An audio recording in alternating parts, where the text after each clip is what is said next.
Good morning everyone and welcome to Road to Plate. We are here in Freycinet. It's just an amazing, wonderful place. It's magical, serene. Obviously you can see quite a bit of water around and the background of the hills and mountains. So today is going to be an epic day. First I've got to get coffee, so that's how you start. The key thing is we're going to set off in about an hour's time and we're going to head towards the west side. So we're driving west and we're heading to Cradle Mountain. So Cradle Mountain is really well known for its beautiful walks and lakes, and I've done wonderful walks there too. So if you haven't been there, it's probably one of the primary tourist destinations, as so is here. On the way we're actually stopping at a truffle farm and we're going to hunt our own truffles. So we're going to be doing some videoing of that and that'll be really exciting. So hopefully we'll get some good footage of some of the cars and some of the road trips, because from what I get it's going to be quite nice and windy, and we can actually put a foot down a little bit here and there. So that's the key. Is lots of smiles, lots of enjoyment, and enjoy the beautiful scenery that we have here. So stay tuned.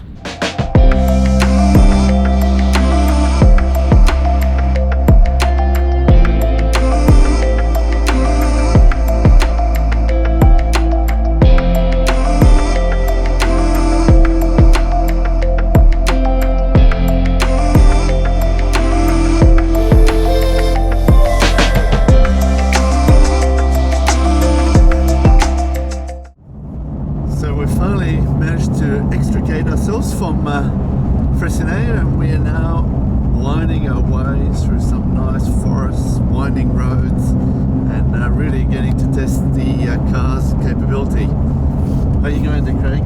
Very good, very relaxed. Got to use the afterburner button for a little bit, and I turned it off because I was like, it's too much. No, all good. And on top of it, most important, it's a beautiful day. So there's nothing like driving a car like this when it's nice and sunny, and following an impressive Aston Martin Vanquish S. So that's a beautiful car to follow through.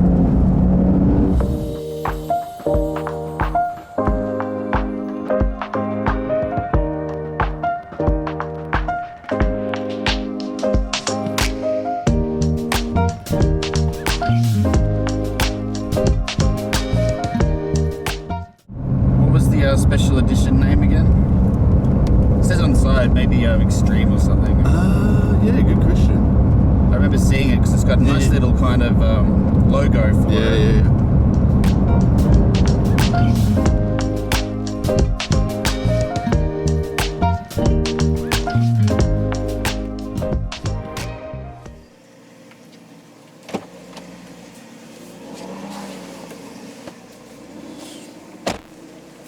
Okay, just fueling as we are, getting ready to go to the next stage, to the truffle farm. So really looking forward to it. Obviously on a beautiful day with beautiful cars, makes it magical. And this car is fantastic, really easy to drive, and easy to handle, and really responsive and so forth. Right, we just had a good coffee stop, or pit stop as one says, and we're heading to the truffle farm. So it's going to be a glorious day for truffle hunting. From there we'll have some lunch and then head to our last journey for today, which is the Cradle Mountain. So that's an amazing national park and I can't wait to get there.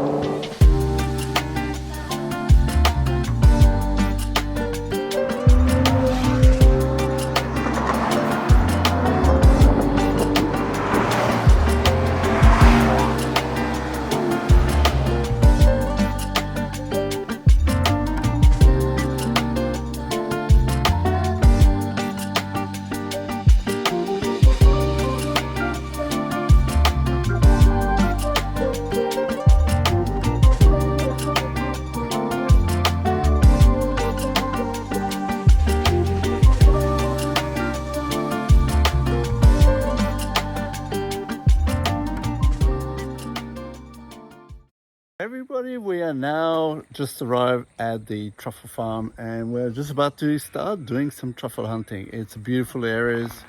Over there, besides the shed, we've got some new trees. They don't start providing those truffles. It will come at a later stage once they start to mature. Right now, we are going to go and get a little bit discussion of how things work. How do we go and do some truffle hunting? So that's really exciting. And yes, this is a perfect day for truffle hunting. Could I say more? So what actually happens, like I said, for a tree to become a truffle tree, this inoculation process has to happen, and it has to happen very, very early in life. It can't happen later in life. So I probably get 3 or 4 phone calls a week from very lovely people. Hey Anna, we've just bought a property, we've got 20 oak trees, we want to buy 20 truffles, we're going to dig a hole under each one, stick them under there, and then we're going to have truffle trees. It's like, oh, wish it was that easy, not quite. So what has to happen as soon as that seedling germinates, whether that be an acorn, a hazelnut, whatever it may be, and that little seed, that seedling is germinating that root mass from the bottom, the truffle spores need to be attached onto there within a week or so of that happening. Any later in life, there's not sufficient space on that root mass for the fungi to colonise sufficiently to ever be able to produce or to fruit and grow the truffles, basically. So it has to happen in those very early stages. The most favourable trees, I guess, over in Europe that are best at hosting the fungi, oaks, hazelnuts, some walnuts, some poplar trees as well. But for us here, we started actually off with mostly hazelnuts and also some oaks. But my father's logic there was, well, if the truffles don't work, at least he'll have some hazelnuts to show for himself. So he ran with hazelnuts. And we did produce successfully under the hazelnut tree. But I don't know if any of you have seen a hazelnut tree. They're almost like a bush. They're very, very dense. Very, very challenging in terms of navigating, harvesting around there with dogs. And their root mass very, very almost corkscrewed and quite dense as well. Harvesting under there very, very laborious and often breaking truffles navigating around that root mass. So if we had our time over, we would run with only the oaks, but they're your main type of tree that are capable at hosting the fungi. Other things such as gums, olive trees, etc. will just kill the fungi off straight away. So it's got no chance of ever being able to grow under those trees. Now, like I said, I'll talk you through Mother Nature's logic before my folks, but how, I guess, the truffles spread their seed out in the wild is really, really quite clever. Regular mushrooms, they come up above the ground, they have that umbrella shape, and the spores drop out from underneath there. Mary might just hold up a plate for me. My father found a mushroom the other day, just a regular field mushroom, left it upside down on a plate for 12 hours, and that is what dropped out from underneath there. So that is how regular fungi, their spores drop out, carry in the wind, that is how they repopulate. These guys out here, very, very different. They're stuck underground, no one knows that they're there. So what the truffles actually do when they're really nice and ripe and mature and their spores are ready to be released, they actually release this perfume, which hopefully you guys like as much as I do. And that actually comes up through the ground and that appeals to wildlife. That is because the truffle wants to be found and it wants to be eaten. Typically over in Europe, you may have heard of the truffle pigs. The wild pigs are very big culprit for foraging and eating truffles, but also truffle farmers will use pigs to go out hunting. We had a pig once, I wouldn't recommend it. When Mum and Dad first got started here, that's what they did in Europe, so Dad said, no worries, I'll get a pig. Try telling a pig to sit, stay, wait, stop. Pretty challenging work. One perk, they don't require any training because they're purely driven for their own benefit. So they're going to go looking for their lunch and you basically just got to try and beat them to it. Very much not the safest game for 8-year-old Anna to be playing with a 140 kilo pig, but I had a great time. But I've been training our dogs now for about 14 years and I'll talk you through more of the intricacies of that when we get back from hunting today. Girl, you're a good girl. We going hunting, big boy? Are we going hunting? Truffle? Oh, you're a good boy. You're a beautiful boy, aren't you? We going hunting, Peg? We going hunting? Truffle? Good girl, good girl. Let's find. Where is it? Let's find where it is. Find. Truffle pot. Do run your finger around that. Oh, thanks, Doug. Nice kiss. It's good. Their personal space isn't a strong suit of these guys. I apologise. Oh, good with dogs. Peggy's like, what is that? Fabulous. I love dogs. You hear that, Doug? He said you can lick him. You can lick me. Lick him up the nose. Maybe not up there. He's like, I've been waiting for permission for this. There we go. Oh, Peggy, you've asked for it now. I did, Cannot do that. She knows that one. Now I'm going to just loosen a bit of dirt there for you. Try and See how help big you it is. get in there. I reckon you'll be right to stick your finger down in there. How do you know it's the right size? So, really good question just now, guys. How do I know it's the right size? We don't harvest our truffles based on size. We harvest based on maturity. And that is, our truffles can be all different shapes and sizes, but what we are after is that aroma, the colour, and all the other things I'll talk you through. Without aroma, there is no flavour and there is no point to the truffle. So if it doesn't have that aroma, it can be as big as it wants, but it's not going to come out of the ground till it's nice and stinky. These guys are trained to hit the most aromatic truffles that they come across, first and foremost, but in saying that, sometimes they will smell things early. Is that smelly?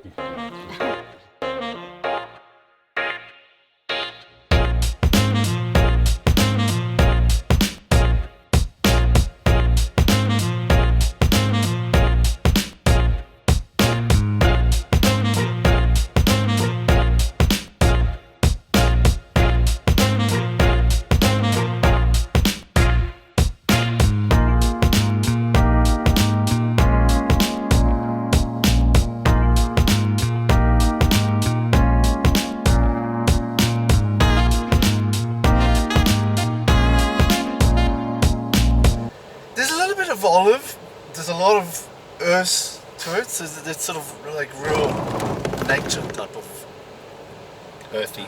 Yes. Earthy olive oils. Yeah, that's the way I sort of look at it. The surprising thing for me was that how short-lived these truffles are. So once they're out, they're going to find some home buyer within 2 weeks. So that was quite interesting.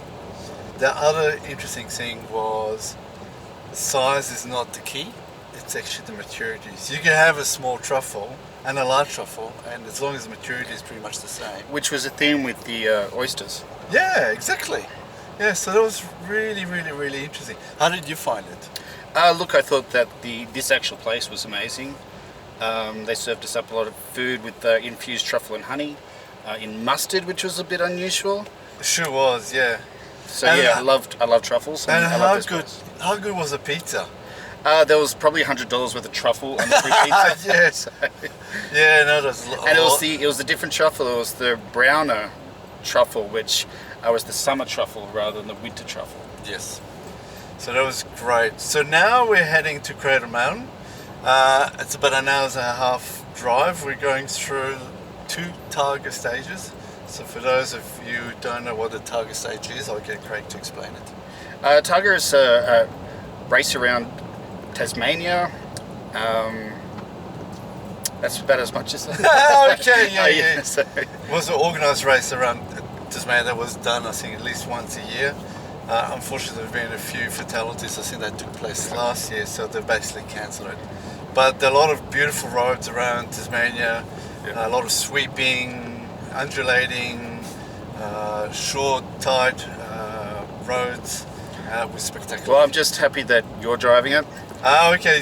You know, I know how much you've looked forward to this trip, and you put in the organisation, and I think it's just right that you take the exciting part of the drive. So generous, so generous. Alrighty, stay tuned. We'll have more information and more video.